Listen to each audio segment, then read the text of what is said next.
everyone and welcome to my YouTube channel Let's Learn Commerce.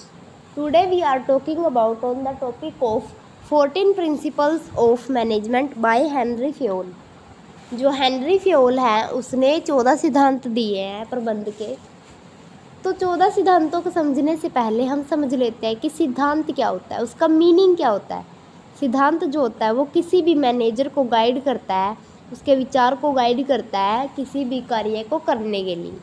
तो आइए समझते हैं step by step Henry Fayol के सिद्धांतों को।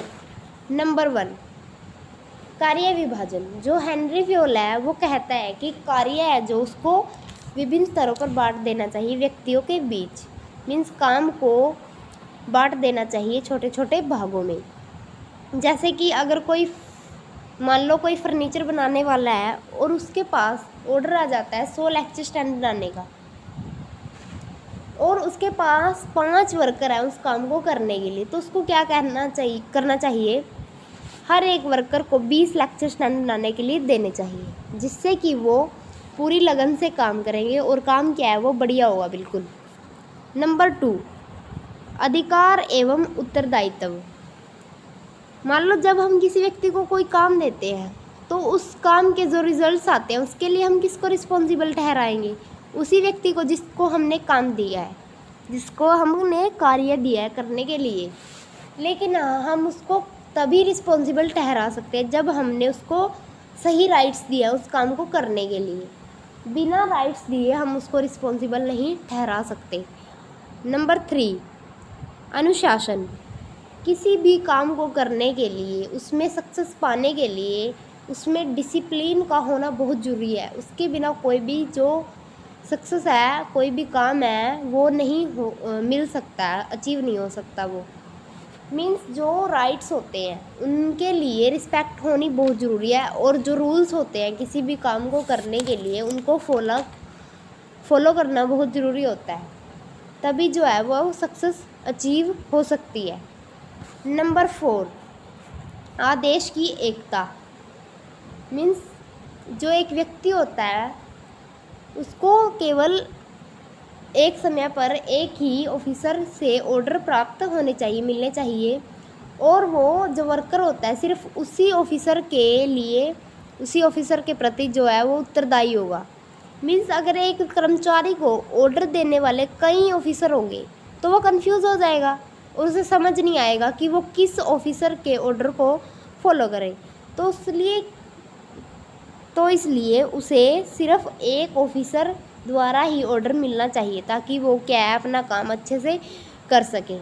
नंबर 5, निर्देश की एकता। इसमें क्या होता है कि जो विभिन्न क्रियाएं होती हैं उनका जो उद्देश्य होता है वो सेम होता है, और उनको कंट्रोल कौन करता है, एक ही मैनेजर कंट्रोल करता है, वही सब प्लान करता है। नंबर 6, व्यक्तिगत हित सामान्य हित के अधीन। मीन्स इसमें क्या होता है कि जो सामान्य हित होते हैं, वो जो संस्था के हित होते हैं उनको प्रायोरिटी दी जाती है, उनको ज़्यादा महत्व दिया जाता है। इसलिए जो व्यक्तिगत हित होते हैं वो सामान्य हित के ही अधीन होंगे, क्योंकि इसमें सामान्य हित को ही प्रायोरिटी दी जाती है, उनको ही ज़्यादा महत्व दिया जाता है। नंबर 7, कर्मचारियों का पारिश्रमिक। जो वर्कर होते हैं, फ्योल का मानना है कि जो वर्कर होते हैं उनको एग्जैक्ट पेमेंट देनी चाहिए, जिससे कि वर्कर और ओनर जो होते हैं दोनों, उनको सेटिस्फैक्शन संतुष्टि मिल सके। जैसा काम वर्कर करेंगे उनको वैसा ही पेमेंट देना चाहिए।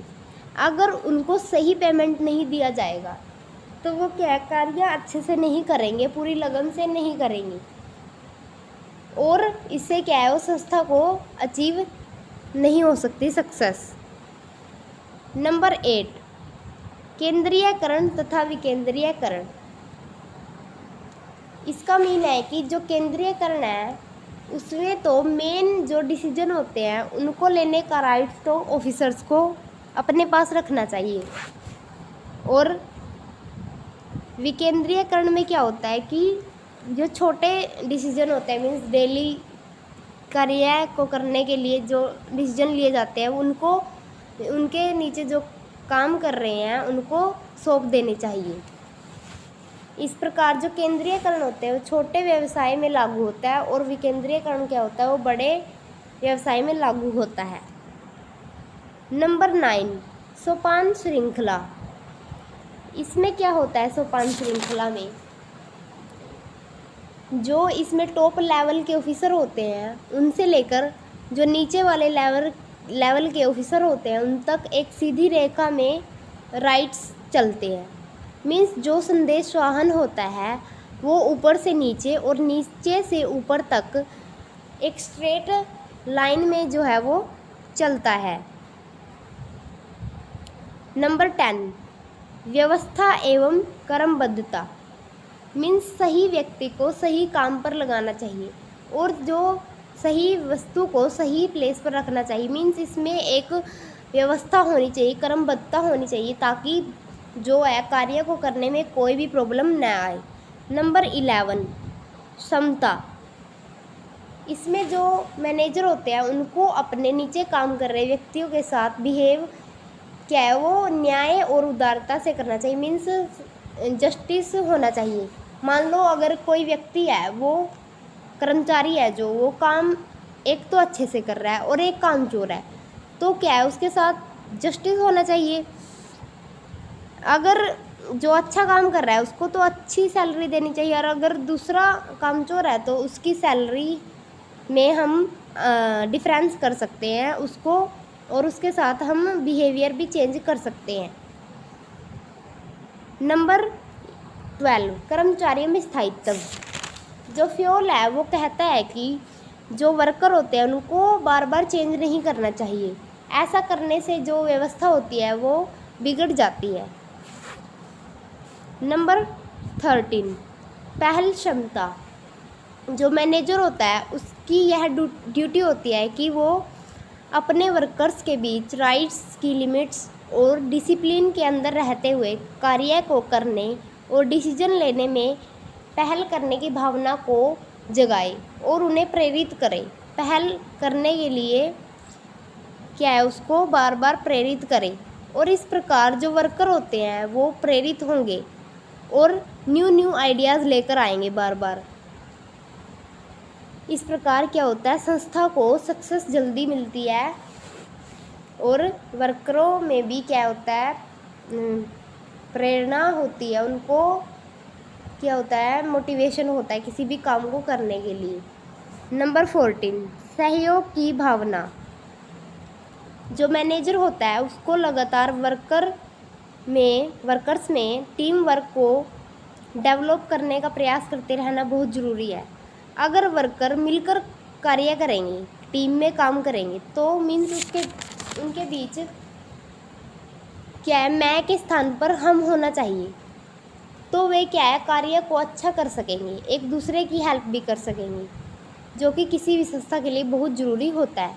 तो आज की वीडियो हमारी यहीं पर ख़त्म होती है और अगर आपको कोई भी डाउट हो तो कमेंट सेक्शन में कमेंट करें, मैं आपके डाउट हैं जो उनको क्लियर करूँगी। तो थैंक्स ऑल ऑफ़ यू और चैनल को सब्सक्राइब ज़रूर करें और बेल आइकन को भी प्रेस करें ताकि आने वाली सभी वीडियो की नोटिफिकेशन आपको मिलती रहे और वीडियो को लाइक शेयर और कमेंट करना ना भूलें।